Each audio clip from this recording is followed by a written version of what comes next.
Coucou tout le monde, j'espère que vous allez bien et bienvenue dans une nouvelle vidéo où je vais vous parler enfin de tous les classiques que j'aimerais lire. Ça fait longtemps qu'on me pose la question et qu'on me demande de faire cette vidéo et je vous avoue que j'ai une relation assez compliquée avec les classiques, dans le sens que c'est pas nécessairement ce qui m'attire le plus, que je sais qu'il va y avoir certains propos ou thèmes ou visions des femmes en particulier qui vont me déranger, donc j'ai toujours un peu du mal à aller vers eux. Ceci étant dit, j'en ai lu quelques-uns, les résultats étant assez mitigés d'ailleurs. Et il y en a d'autres que j'ai envie de lire, et c'est de cela dont je vais vous parler aujourd'hui. Donc, si ça vous tente de découvrir ça, peut-être de vous inspirer pour vos pieds à lire, installez-vous confortablement avec une bonne tasse de thé, et c'est parti! Je vais commencer par ceux que je n'ai pas en papier avant de m'attaquer à cette jolie petite pile. Il y a déjà Don Quichotte de Cervantes que j'ai très envie de tester. Le problème c'est que je ne vais pas le lire en espagnol, je n'ai pas le niveau pour. Et du coup j'hésitais entre le français et l'anglais.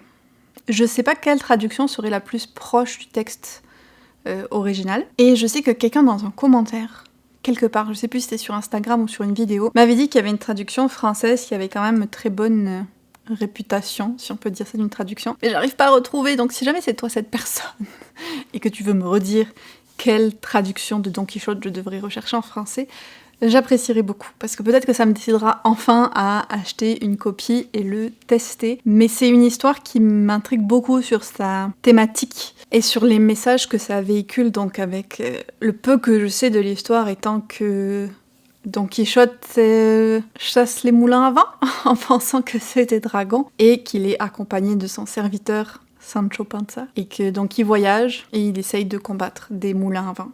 Et ça a donné lieu à des expressions qu'on peut utiliser de nos jours dans le langage courant. Et j'aimerais beaucoup découvrir cette œuvre. Je sais pas à quel point elle sera digeste et tout, mais ça m'intrigue vraiment. Dans le style œuvre probablement très indigeste aussi, et qu'on a déjà essayé de me décourager de lire en me disant il faudrait d'abord que tu lises certains textes explicatifs avant de te lancer là-dedans. Il y a la Divine Comédie de Dante. Alors je ne vous dis pas comment c'était difficile de ne pas acheter une copie en Italie, parce que même si je cherchais en anglais, ils avaient des super belles éditions, dont une édition illustrée, incroyable, donc où on va suivre le personnage qui va voyager à travers les différents cercles de l'enfer. C'était une des lectures recommandées, je pense, par R.F. Wang, quand on lisait Catabasis aussi. Et ça m'a rendue encore plus curieuse de le découvrir parce que je sais peu de choses au final aussi sur ce livre. Je connais juste les grands thèmes. Et donc j'ai l'impression que c'est vraiment quand même un pilier de la littérature également. Dans une vibe complètement différente, il y a Little Women ou Les 4 filles du Docteur Marsh, que j'aimerais enfin lire parce que je sais qu'il plaît encore toujours à beaucoup de monde.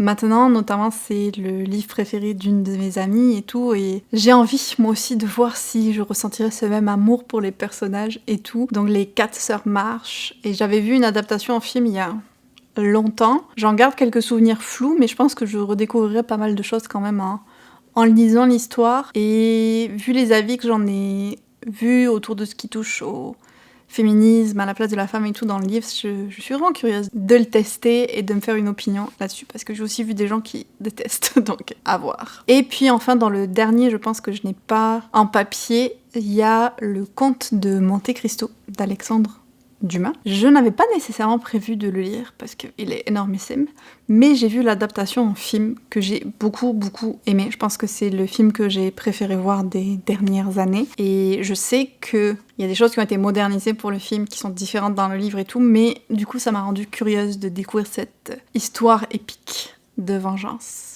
Et puis je pense que c'est le seul auteur français. Non, il y en a un autre. Il y a 2 auteurs français dans ma liste. Quand même. Maintenant on va enchaîner avec ceux que j'ai papier, en commençant par celui qui me fait le plus envie et que j'espère vraiment lire cette année, Anna Karénine de Tolstoï. Un petit livre, un tout petit livre. Donc le destin de cette jeune femme, je pense qu'il va y avoir une histoire de romance interdite parce qu'elle est mariée et tout, mais je sais pas exactement ce qui va se passer. Mais pareil, j'ai vu une youtubeuse que j'aime beaucoup, qui l'avait adorée. J'ai vu d'autres personnes aussi qui en parlaient très récemment et qui l'avaient aimé, et ça m'a donné envie de le découvrir, même si il m'intimide un petit peu beaucoup. Et je pense que je n'ai jamais lu d'auteur russe, que ce soit dans les classiques ou autres. Donc ce sera vraiment une découverte pour moi. Merci à la mère d'Happy, si vous avez vu les Vlogmas, de me l'avoir offert. J'ai ensuite classé dans les classiques. Ça fait un peu bizarre. Mais donc, les Tolkien, bien entendu, pour moi, c'est le classique de la fantasy. J'ai déjà lu le Silmarillion et le Seigneur des Anneaux, mais je veux les relire. Là, je suis en train de relire le Hobbit avec mes Patreon, et ensuite, on va enchaîner sur les 3 tomes du Seigneur des Anneaux. Je vous ai pris une de mes jolies éditions, j'en ai pas, j'en ai trop, mais ça là, je l'aime bien. Et j'ai déjà relu, en fait, la Communauté de l'Anneau pendant que j'étais à Oxford, bien entendu. Mais donc, il me reste les 2 tours et le Retour du Roi à lire, et... J'aime tellement Tolkien, sa plume et tout, vraiment pour moi ça le fait. Je veux relire le Silmarillion et je veux aussi relire toute la rangée de livres que je vois là-bas, qui sont les contes d'inachevés, les contes perdus, l'histoire de la Terre du Milieu, les enfants de Hurin, Beren Luthien, la chute du Gondolin, tout ça. Je veux tout lire de Tolkien, tout. Dans les classiques qui me plaisent, il est en première position. Une autre autrice de classiques qui me plaît quand même beaucoup, c'est Agatha Christie. Alors pas tous autant et tout, mais je la trouve fascinante en tant que personne en fait, je pense. Et un de mes projets de vie, c'est de lire tous ses livres. Donc là, j'en ai pris un au hasard, hein, juste pour vous montrer. Mais je ne l'ai pas lu, en l'occurrence. Donc idéalement, je voudrais le faire. Pour m'aider, je fais le challenge Read with Christie, qui est organisé par la fondation ou l'organisme Agatha Christie tous les ans, et donc avec un livre à lire par mois. Tranquillement, pas vite, petit à petit, un jour, je vais y arriver. Un autre auteur qui a une belle part dans ma liste de je veux découvrir ses livres, c'est Charles Dickens. Pour l'instant, le seul que j'ai lu de lui, c'est A Christmas Carol, un conte de Noël, dont je vous ai déjà parlé. Je me suis même acheté une édition en italien, tellement j'aime cette histoire. Et l'histoire autour de l'histoire aussi, genre comment est-ce que ce livre est venu à être fait. Et donc ça m'a donné envie de découvrir ses autres livres, notamment A Tale of Two Cities. Tous les livres qu'il y a là, quasiment, c'est des livres que j'ai trouvés d'occasion, d'ailleurs, mes classiques. C'est un peu la chasse que je fais. Donc j'ai celui-là. J'ai aussi, que j'ai acheté au musée Charles Dickens, Dickens at Christmas, donc avec plein de contes de Noël qu'il a écrits, en plus de Christmas Carol. J'en ai lu un autre cet hiver, mais j'ai tout le reste du livre à lire. Puis il y a bien sûr aussi Oliver Twist et d'autres encore qu'il a fait, Great Expectation, Little Dorrit, il y en a plein. Mais je voudrais vraiment commencer, je pense, par A Tale of Two Cities. Le deuxième auteur français que je veux absolument continuer à lire, c'est Marcel Pagnol. Donc là, j'ai La gloire de mon père que j'ai déjà lu, mais je l'ai trouvé en boîte à livres, du coup je l'ai pris. Mais sinon, on a des belles éditions dans ma famille en France. J'ai beaucoup aimé La gloire de mon père, je trouve ça très drôle. Puis en tant que personne qui habite dans le sud de la France aussi, il y avait plein de choses qui me parlaient. Puis sa plume et comment il représente le fait d'être un enfant, c'était génial. Donc La gloire de mon père, Le château de ma mère, Le temps des secrets, je pense c'est le 3e.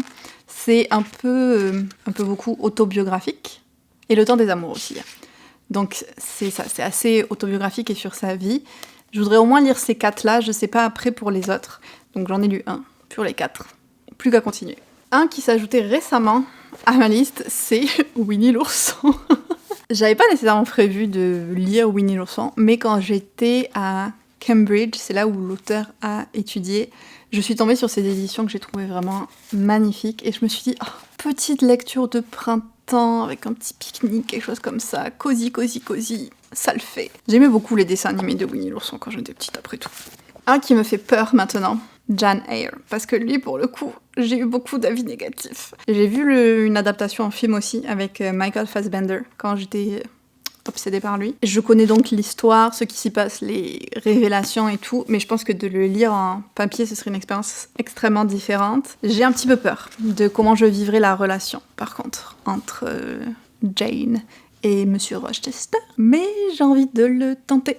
Donc si vous ne savez pas, Jane Eyre, c'est une jeune femme qui va travailler dans un espèce de manoir et qui va développer une relation avec le maître des lieux. Mais cet endroit et Monsieur Rochester, donc, semble avoir beaucoup de secrets. Un auteur qui fait un peu plus Amérique du Nord, on va dire, Jack London, donc avec White Fang, Cro-Blanc, que j'aimerais découvrir. Il a fait L'Appel de la forêt, Martin Eden, plein de livres très populaires. Mais celui-là, encore une fois, j'ai vu l'adaptation en film quand j'étais petite, ça fait très très longtemps et j'en garde un bon souvenir. Et c'est vraiment un pilier du nature writing Jack London en fait. Donc j'ai envie de tester ses écrits, de voir si moi aussi je vais accrocher avec toutes ces descriptions de la nature, de la vie sauvage et tout. Je suis très curieuse. J'espère juste que je vais pas être trop triste pour le loup. Et en dernier, il y a... Oh Edgar Allan Poe. Donc là, c'est l'œuvre complète. En tout cas, ses contes, ses poèmes, ses histoires courtes. J'ai uniquement lu Le double meurtre de la rue Morgue. On l'avait lu au collège. Et c'est tout. Mais j'ai envie de découvrir plus de cet auteur. Je le garde pour l'automne. Alors l'automne dernier, je ne l'ai pas lu. L'automne d'avant non plus. Peut-être automne 2026. Ce sera le bon. Mais j'ai très envie de le découvrir. Donc voilà les livres que j'avais préparés. Je pense que si je réfléchissais, il y en aurait probablement d'autres qui s'ajouteraient à la liste, où mon avis peut aussi varier avec le temps. Mais disons que ça nous fait un point de départ. Peut-être que dans quelques années, je pourrai revenir à cette vidéo, voir qu'est-ce que j'ai lu, qu'est-ce que j'ai aimé de ce que je vous ai présenté. J'aimerais beaucoup savoir si vous avez lu certains de ces livres, qu'est-ce que vous en avez pensé?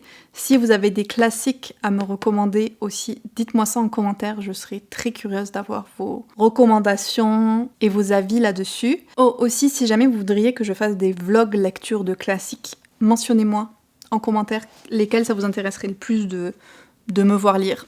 Tolkien, c'est sûr que va y avoir des vlogs, ça je vous l'annonce, mais... Pour les autres, dites-moi s'il y en a en particulier que vous aimeriez me voir lire, ça m'aide toujours à programmer mon contenu. Et si vous êtes arrivé jusqu'au bout de la vidéo, laissez-moi le mot corbeau.